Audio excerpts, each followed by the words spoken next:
Guys, welcome back to my channel. For those who are returning back, and then for those who are new, welcome to my channel. You are going to learn a lot of things that you don't know that will make you to prosper in life. Uh, these are the mistakes we should drop from today if we want to succeed in farming. First, we should drop a mistake of planting any type of a crop without having knowledge behind this crop. Having knowledge behind this crop is very important because if you learn about the crop, you will know where you can get quality seeds to plant. If this crop is planted by or is propagated using seeds, and then if it is propagated using vegetation, you're going to learn more about where you can get the quality vegetation that are resistant to diseases, that mature faster, that has high quality, which can compete into the market. So let's drop this behavior whereby we plant any crop anyhowly without knowing some knowledge about this crop, because farming also is a business, and if we make these mistakes we can go into losses like any other type of a business. The second mistake that we make in farming is we just grow crops without even knowing the type of soil that we have in our farm, or in the farm that we have leased for us to grow crops. I've talked a lot of soil. Why soil? Because it is the determinant which give the requirement, the nutrient requirement for the plant.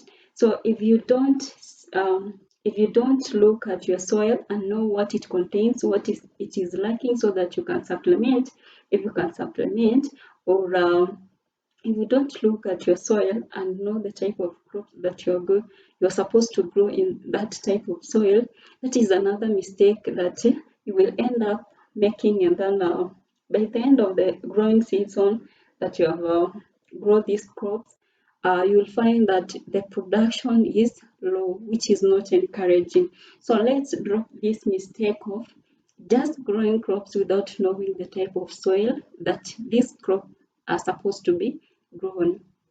The third mistake is we do farming without understanding our climatical condition of the place that we want to do the farming.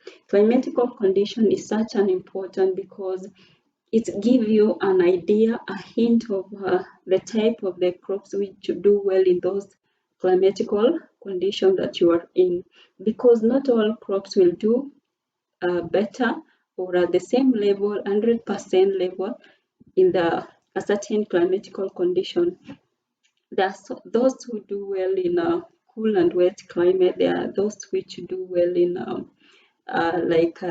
dry and dry semi-arid areas. There are those which do well in areas which is cold and wet. So climatical condition is a key issue that we should have an idea about it before we venture into planting any type of crop, so that we can grow the crops which do best in that climatical condition and be able to make the benefits or the profit that will be encouraging us to do more farming.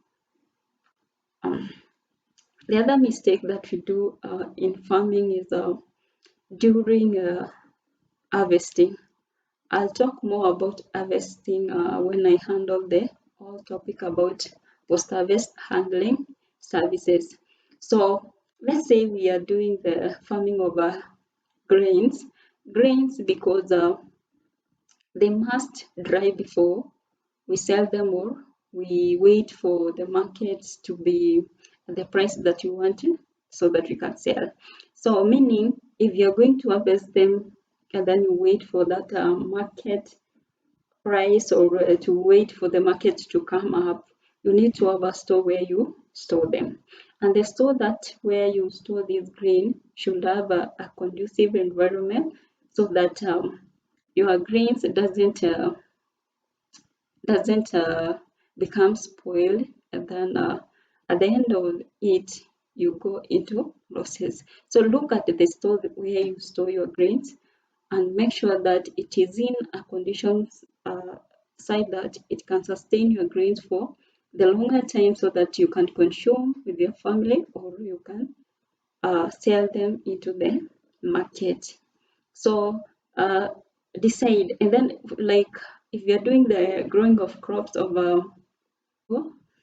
highly perishable crops like horticultural crops, this you must have a market so that you can sell them. So before you do the farming of them, know where you can sell them. Don't plant them and then you flood the market, and then maybe you took loan or credit so that you can do the farming. The people will come, and then your other properties will be taken to compensate for this credit that you never paid back. So for perishable crops, it is important, and it is important for us to learn the market where we can sell these crops, so that we don't produce what we cannot sell, or we don't produce what people don't want to buy.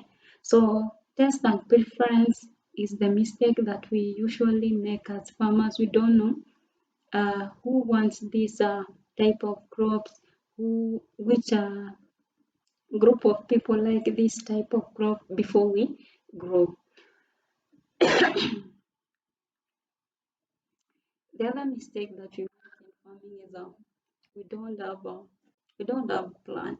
I've talked in other videos about this idea, and I will always talk, and I always encourage people to have a farm a plan of your farming activities, so that it is important that you have a routine activities that you do in the farming, so that you can know if you have a plan, and then of all activities that you're supposed to do, that you have done at when in the future, if you're going to continue doing this type of farming, you can refer at the plan that you drew at the past. Maybe it can help you with certain information in the future. So, and then a planning again will help you to minimize and utilize your resources and time very well, because without plan, you can go to any like without plan, any road can lead you into any direction. So you should have this plan and avoid the mistake of not having the plan about the activities that you're supposed to take, the activities of what is supposed to be undergoing in the farming activity, in the farming. The other mistake, which is the last one and not the least, is we lack records of our farms. So, records helps you a lot, because when you have a record, you will record the expenditure that you're using. Let's say you can record even the diseases, the pests that attacks your crops. This record, like if you want an expert to come and assess the level of damage caused by pests and diseases. So it is good that you have the record, so that they can refer to. Then record again for the expenditure. You will know what you have spent. If you have overspent of more than what you had planned initially during the drafting of farm plan before you started the farming. So keeping a record is important, because it is going to help you a lot to know which how much did you spend during the initial planning, and then how much did you spend in weeding, how much did you spend in the maybe management of pests and diseases, how much did you harvest, how much did you sell. And then again, in this record, even you can include the period, how demand was, how people were demanding, or those buyers who are buying the products from your farm, so that you can also by the end of it you are able to draft analysis of how market is going. And then also, oh, I forgot the other thing that we make, it is good to specialize, but don't specialize in one crop. At least have two more than one crop in your farm, so that different have at least have more than two crops which are different, so that it's a form of diversifying your farming activities or your farming, because uh, majoring in one part is not good, because agriculture also or farming is a business, so we must diversify so that we get income from both sides of the farming, and then by the end of it we are we get the amount of money that will uh, make us happy, because there's nothing, what can I say, there's uh, okay, there's nothing important and facial, like there's nothing that can make your face shine without having that peace of mind. And having that peace of mind, meaning you will be getting your income. So drop these mistakes and correct them, and you will make it in farming.